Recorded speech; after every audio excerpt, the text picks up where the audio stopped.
Master Your Mindset Radio, episode 61. Welcome to Master Your Mindset Radio, the show where we empower you to conquer limiting beliefs and transform your world with your gifting and purpose. Now for your host, Elizabeth Nader. Hello, friends. Welcome back to another episode. Happy to have you here as always. We are going to talk about fear today. And I know I do this a lot in my teachings. I've done it on the podcast in different ways in the past, but it remains an important subject, one that will always be with us as long as we are on this earth, and one in which we can never stop learning about, we can never stop trying to overcome in our life, and understanding how important it is to recognize fear and to deal with it correctly. I just finished a mindset reset 2 weeks ago, I guess a week and a half ago now, and I did my first almost 90-minute teaching on fear. So this is how important the fear factor is. In fact, that 90 minutes didn't even really scratch the surface because there's so much that we can go into. If you go back a few podcasts, I did one on the fear of success, and I believe also the fear of rejection. So there is so much when it comes to fear. But today in my, actually it would have been yesterday, but I'm recording on Monday. I did a short mindset minute in my Facebook group about how fear has the ability to change history. And it really does. Fear has the ability to change the direction of history. Think about that for a minute. Fear is based and rooted in a lie.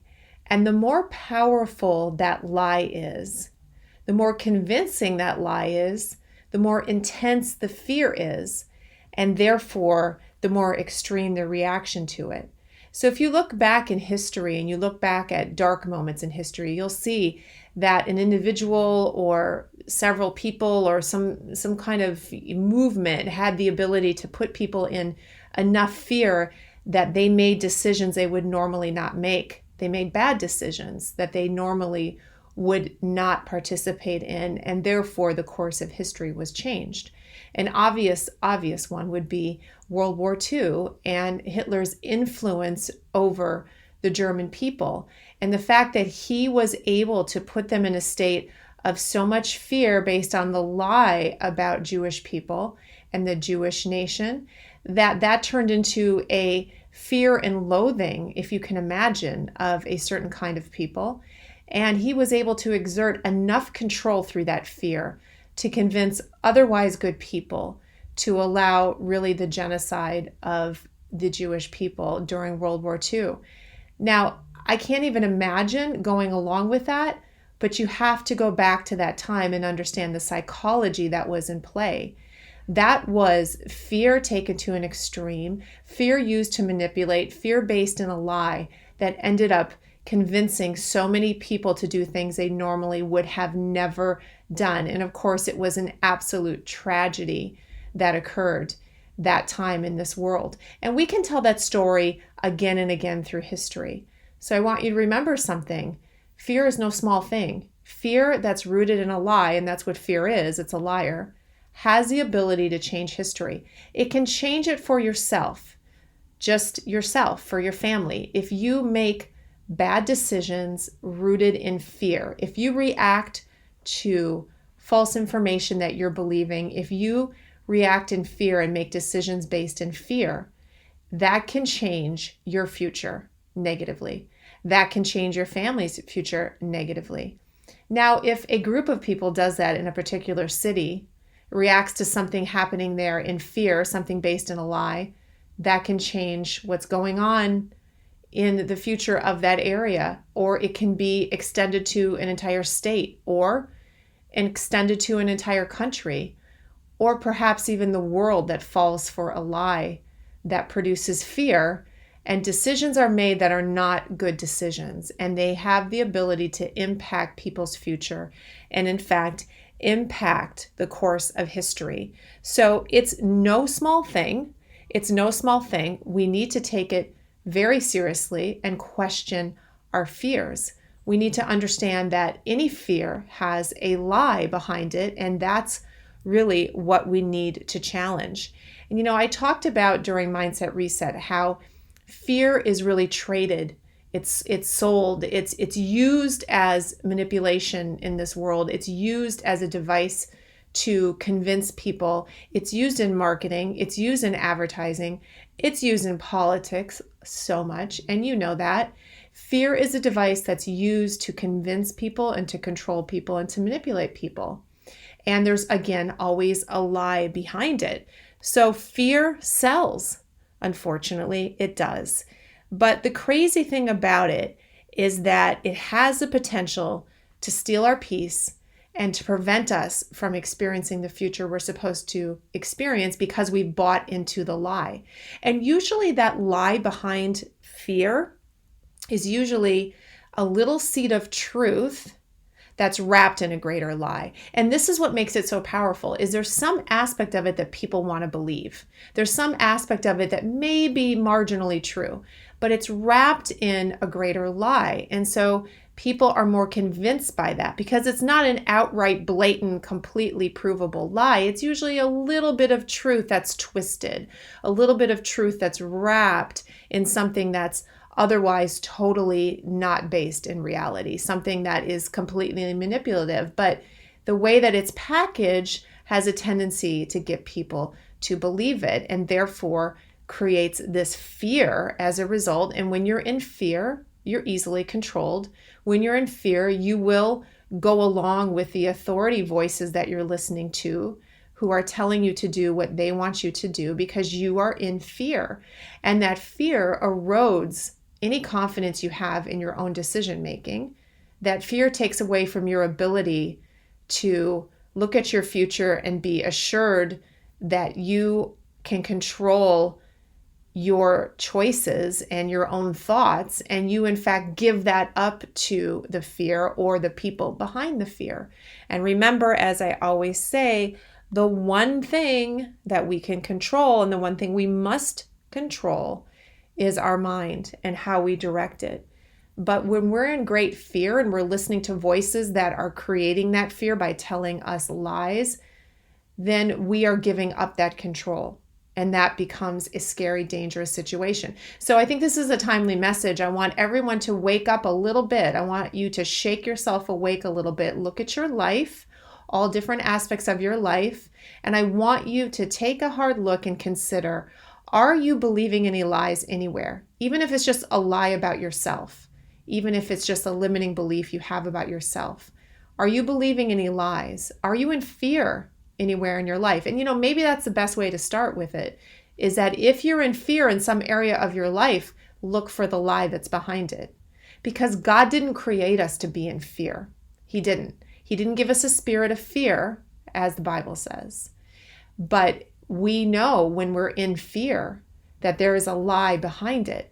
So it's a good way to point to a limiting belief. It's a good indicator, I should say, that points to a limiting belief that we need to heal. So God didn't give us a spirit of fear. He gave us a spirit of love, power, and a sound mind. And that's what Scripture says. So we need to replace fear with love, power, and a sound mind. It takes those things to replace fear. But we also know in the reverse that fear can destroy our power, destroy our love, and destroy our sound mind. That's a whole nother podcast for another time. I'll keep coming back to this subject, but fear is definitely infectious. And that's why we see that in history, entire nations of people have been controlled with fear. That is scary. That's what you should be afraid of, is that someone is controlling you with fear. You need to wake up to that, and you need to look around you and recognize it for what it is. Decide to find truth for yourself and on your own. So I want to give you some acronyms for fear, because when I researched this, I always use the one, false evidence appearing real. I love that acronym. And so I thought one day I'll just Google how many acronyms are there for fear. What have other people come up with? Because I use that false evidence appearing real a lot. And when I did that, there were like over 100 different acronyms for fear. Most negative, some positive, but all of them are illustrative and give us a way to look at fear, to sort of strip it of its power. And it kind of implies what we are going to do with our fears when you look at these acronyms. I really think that they're great. And I like to post them around. I talk to my kids about them so they understand what is fear. So I use false evidence appearing real a lot because that's really what fear is, right? It's telling you that this thing is true when it's not. It appears real to you and therefore you're in fear. So it implies that we have to question the evidence. Is that really true, what we're being told or what we're telling ourselves? And, a positive side of that, which I also like, is face everything and rise. Face everything and rise. So again, the acronyms imply a response that we choose to have to fear or a way that we choose to see fear. So face everything and rise is another one. That's a decision you have. When you feel that you're in fear, are you willing to turn and face it and rise up to meet it, right? So you can overcome it. Because fear is a liar, and as soon as you shed the light of truth on fear, it cannot stay. So face everything and rise is another way to look at fear. And of course, the negative side of that, the negative reaction to fear, acronym is forget everything and run. Now, a lot of people do this. A lot of people who are in fear, facing fear, their reaction is to run from it. Their reaction is to get away from that situation, to not face it. Just forget it and run. And really, then they end up being in a lifetime of a repeated cycle where instead of facing their fears, instead of facing their difficult situations that's causing them to have fears, they want to forget it all and run. And if that's not you, it definitely defines people that are constantly running from situations because they don't want to face them and they're afraid. So that acronym is fairly impactful, as is this one, forgetting everything about reality. Forgetting everything about reality. Fear is almost like a drug. It really can lull us into a space where we forget what is actually true, where we are so overcome with these thoughts and these lies and believing this that we forget what is truth, what is reality. So forgetting everything about reality means now we exist in our head and we exist in this what if environment where we imagine these things to be true or that they will become true, and we're afraid, and therefore we are paralyzed. Another acronym is future events already ruined.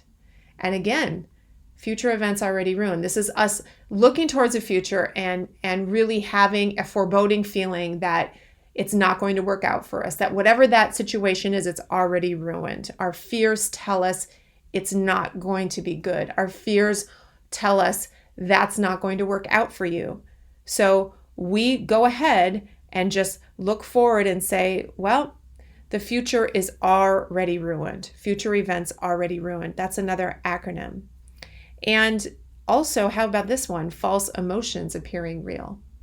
False emotions appearing real. I need to do a podcast on emotions, just on emotions, because we are so, and I would actually call them feelings, because if you look at my mind of man, I actually call them feelings. And I know a lot of people call them emotions, but I term emotions as either faith or fear, and then all our feelings come from either faith or fear. So really, a whole thing I could do on feelings and being led by your feelings. But false emotions appearing real is just the fact that our feelings lie to us. They really do, more so than even the outside world. That saying, don't believe what you tell yourself. Don't always believe what you tell yourself, because we lie to ourselves. And when we're led by our feelings, when that becomes the basis from which we make decisions, then we just are like ping pong, back and forth, back and forth. We are never stable. We're double-minded. We feel one thing one day and think one way one day, and then the next day we're somewhere else, because feelings are not stable. Feelings cannot be trusted. They're not reliable. They come, they go. They're based in circumstances. They're not genuine all the time. And so when we make decisions out of feelings, and many oftentimes false feelings, and we think that's real, we aren't actually then making good decisions based on reality. So here's another one, frantic effort to avoid reality. There's another acronym, frantic effort to avoid reality. And that is kind of a sad commentary on people who just get to the point where they don't want to deal with where their life is at. They don't want to deal with the things that they need to face, not understanding that dealing with them and getting past them is actually going to be their stepping stone and actually the thing that will, push them into that next stage of their life where they can see breakthrough. They're not understanding that facing all these things, facing their demons, facing their past, facing whatever it is that they want to run from, and that frantic effort to avoid reality is actually keeping them bound, is actually holding them back. And of course, facing reality is painful, and it can be painful, but it's far more painful to stand still in life and to never experience what you're intended to experience, never find your purpose, never understand that incredible feeling when you've overcome the things that have happened to you, when you've gotten past those things that have been holding you back. And you will run from reality, but it will keep finding you because you can't run from yourself. So, fear also is a frantic effort to avoid reality. So there are so many more acronyms in that. Maybe I'll do a podcast on fear acronyms, right? We'll just go through all 100 of them for 20 minutes. But I just wanted to give you some things today to think about because fear is swirling around and we don't always deal with it correctly. And there's a whole discussion about how we deal with it correctly, but I want you to see it for what it is. That's really the first step. I want you to see it for what it is because it has the potential to change your future. And it has the potential to paralyze you, paralyze entire communities, paralyze families, paralyze the world from moving forward into a potentially bright future, and instead changing history if we don't combat the lies that create the fears that try to control and manipulate us. We have to do it person by person. Each of us needs to take responsibility for all of that. And we start that in our own heart. We start it with our own issues and we begin to open our eyes to truth about ourselves. And when we're willing to do that and we're willing to find truth, and we're willing to do the work, then each area of our life will open up to us and we'll be willing to, rather than just listen to what is feeding us, we step out ourselves and say, no, I want to find truth and I want to operate in truth. I want to step into the light. I don't want to be manipulated anymore.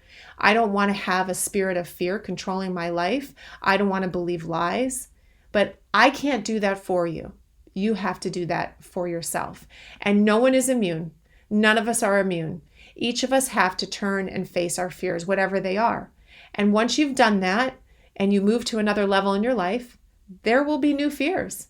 It's not that it ever goes away. It's that you develop a system and a way and a reliable approach to dealing with your fears and begin to trust yourself that you can combat them so that the rest of your life, fear no longer rules. It will threaten you. Fear will always try to chase you down, but it doesn't have to rule you, but that's your decision. And the thing that kills a fear is truth. The light of truth will sanitize, disinfect, and kill everything. So you need to seek truth to fight your fears. Guys, have a great week. I will see you online. Thank you for listening to Master Your Mindset Radio. Before you go, if you want to be part of a free online community of like-minded individuals for support, resources, and inspiration as you conquer your limiting beliefs and pursue your purpose, go to elizabethnader.com/community. That's elizabethnader.com/community, or search for Master Your Mindset Academy private group on Facebook. Looking forward to seeing you online.